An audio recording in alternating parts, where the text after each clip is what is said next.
Hello, my name is Tony Berard, and this video is on, I'm going to do another video, maybe even another one after that, on dice chess versus chess, or chess versus dice chess, as the case may be. Let's not say that that last video was the be-all and end-all that dice chess is stronger. Let's have more empirical evidence, as we would say in the science field. So,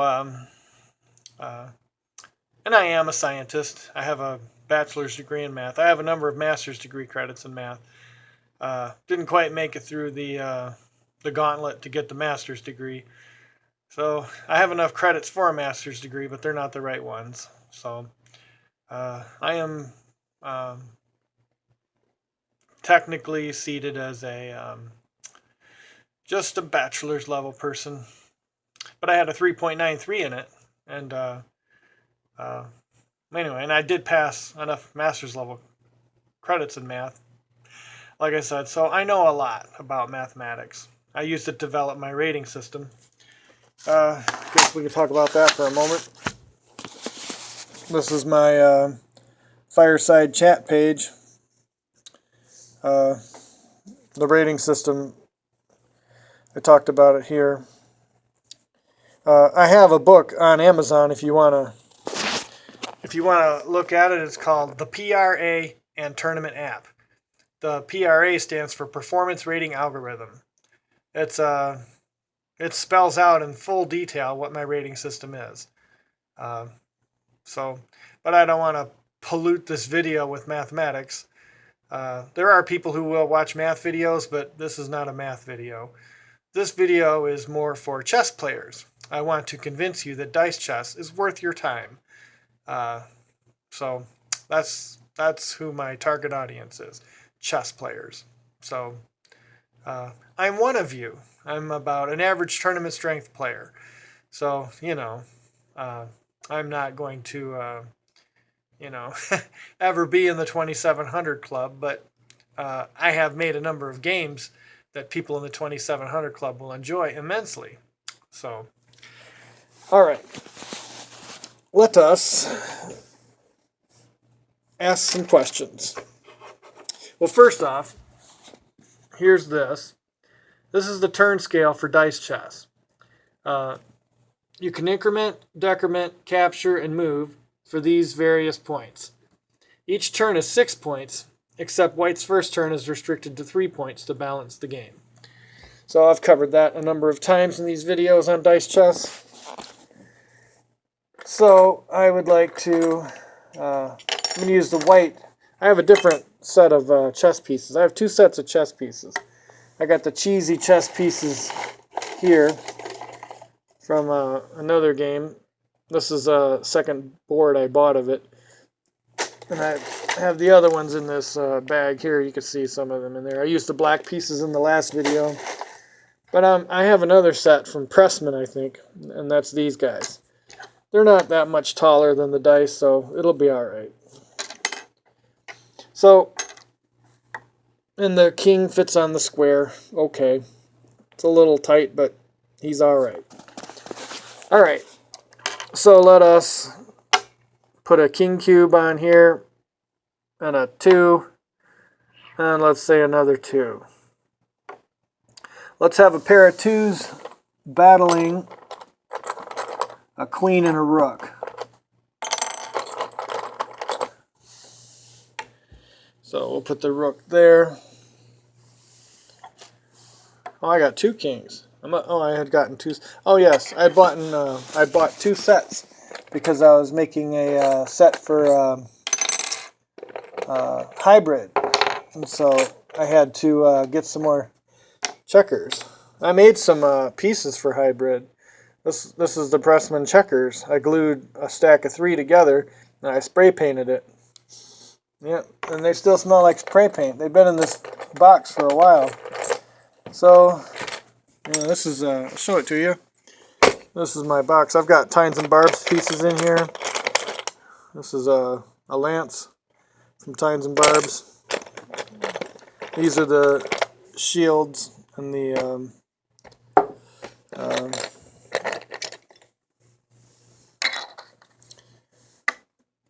haven't talked about tines and barbs in a while. I can't even think of the names of the parts. It's the shields and the guns, the wounds, the shards. That's it. The shields and the shards. I didn't call them bullets. That sounded a bit harsh. I called them shards because a bullet, you know, generally you think of a bullet as a death shot. So wounding shards is a more palatable thing. I'm digging out all these white pieces in case you're wondering what I'm doing. Here you can see it now that I've dug out a few. You can see this is that's the strange from tines and barbs, and that's the grand barb. You can see the holes I put in there for the when the grand barb gets wounded, and one of these is for the pouch, and the other one's for the magic wand. So this is a blue banded thorn. You can see the blue band. All right, but we're not talking about tines and barbs.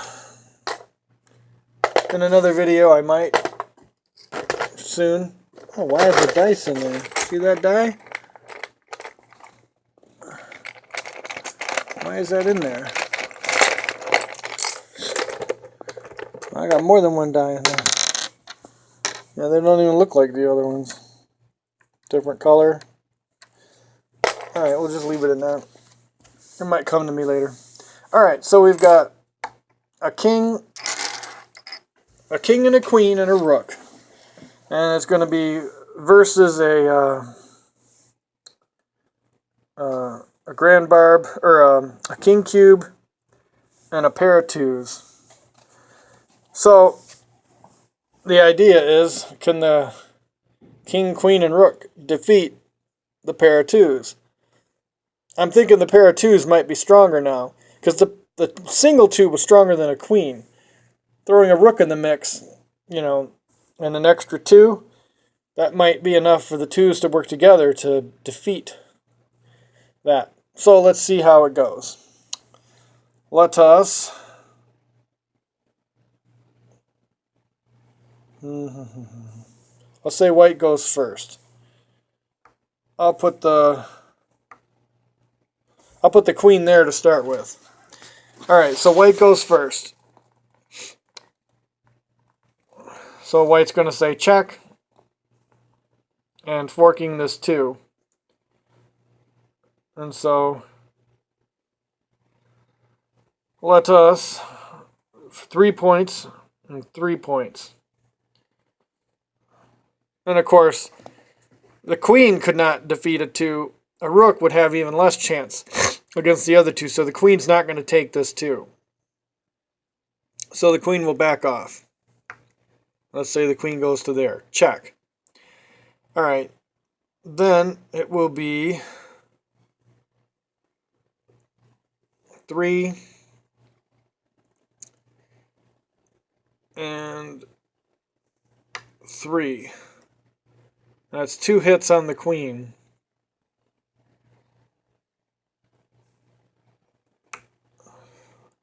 White will happily defend with that, because it will require both 2s to die into the queen. So that's not going to happen. So,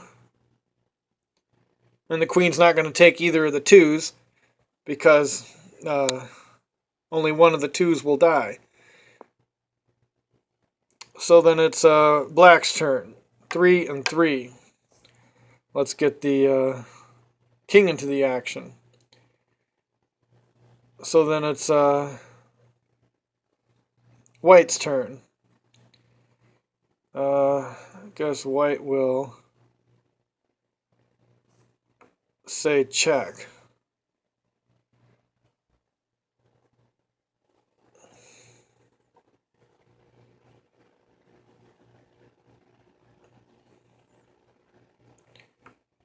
One.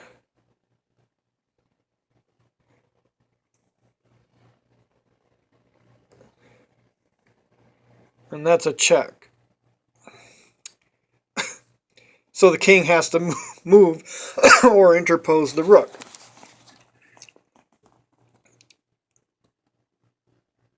Or the rook could capture the 2.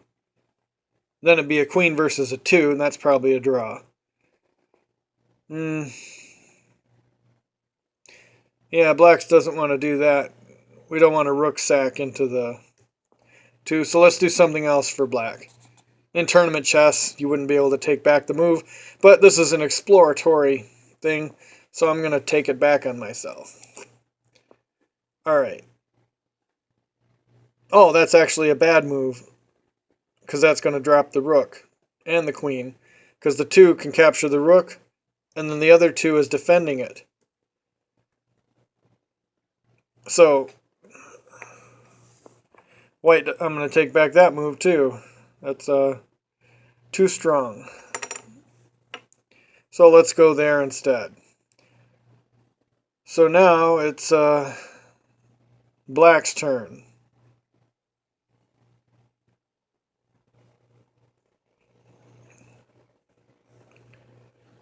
Black will go 1, 2. 6 points. Check.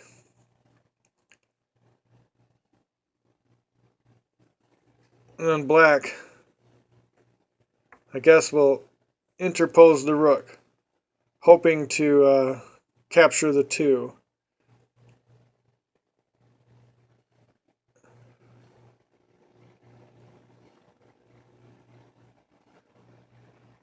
Let's see.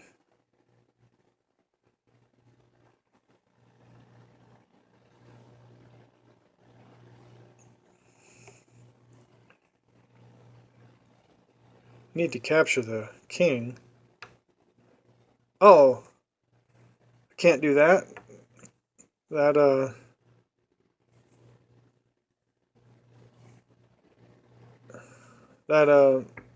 put the black king cube in check. Oh, a grandmaster not working here. Alright. Let's see. I guess so then we'll do this.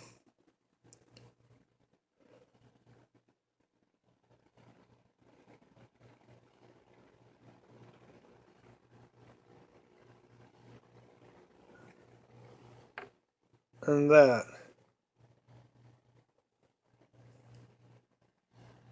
So now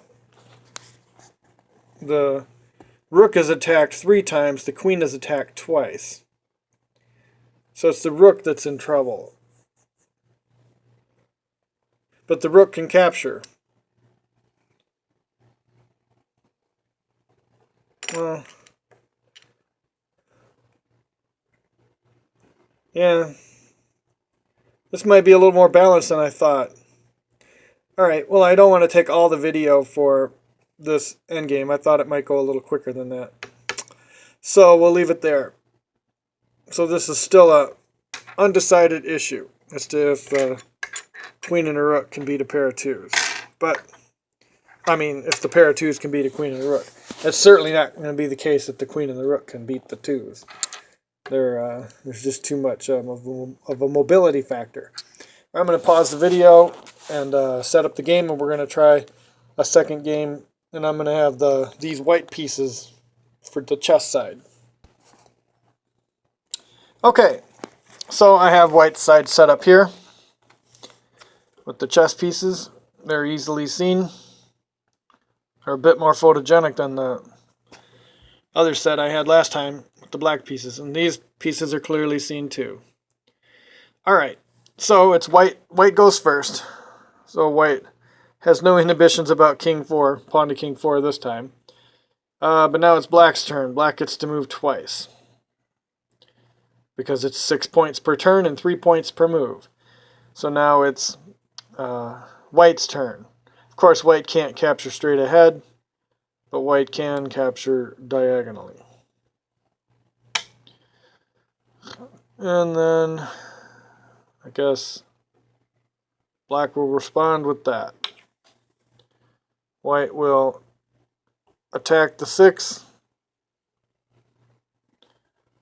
and black will summarily ignore it. 1, 2, 3. 1, 2, 3. And getting the 6 for a knight is the best that white is going to do. So white will do that. Now it's black's turn. Black will capture with this 2. So, the 2 and a 6 are missing, and a knight and a pawn. That's the balance. Alright, but black clearly has a big center going on here. Now it's white's turn.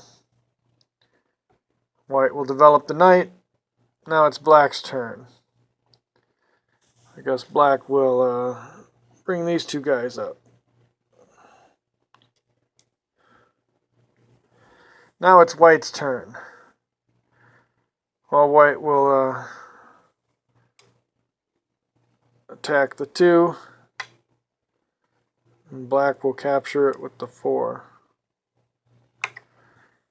Now it's white's turn. So white gets the castle off. White is going to attempt to have safety here.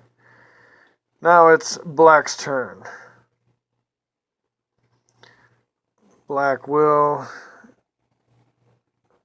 smash the 2 into the knight.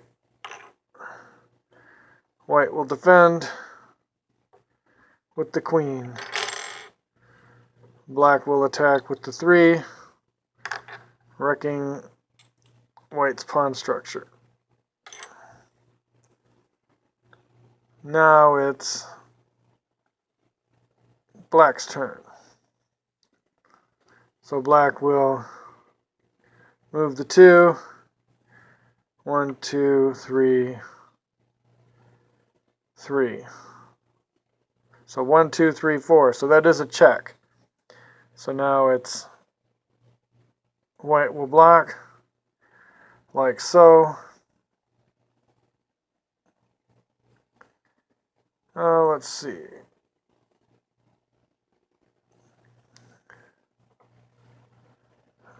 Two and 2.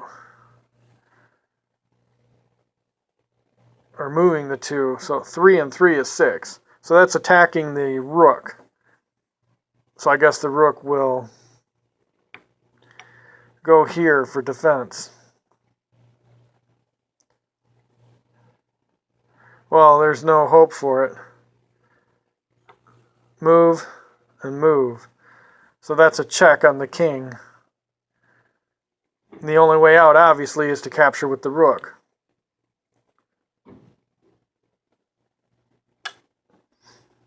But then that opens up the door for that. Checkmate. So these pieces are very powerful, the dice chess pieces. The pieces are so slow that it was not possible to get this developed. And black almost has the whole army developed. Just, it's pretty bad carnage. So that should show the great power of dice chess. Yeah, I will have to do another video. I'm going to explore the queen and rook versus a pair of 2s, with each side having their king and king cube. And we'll see if the pair of 2s can beat a queen and a rook. So that's still an open question. But yes, dice chess made a very impressive showing here. It was like just its ability to move 2 pieces at once, and they all are like little mini queens. The 2s are like mini queens. They have that power, you know, in close proximity. Right there, that's like a queen sitting there, because only a queen can attack on the diagonal and the orthogonal. So that's doing in this king. A rook here or a bishop here would not be as powerful. The queen is the only piece that can do this kind of damage. So the 2 has great power. And it's backed up by a 4. So, yes, this is dice chess is very powerful. Okay, please subscribe to my channel.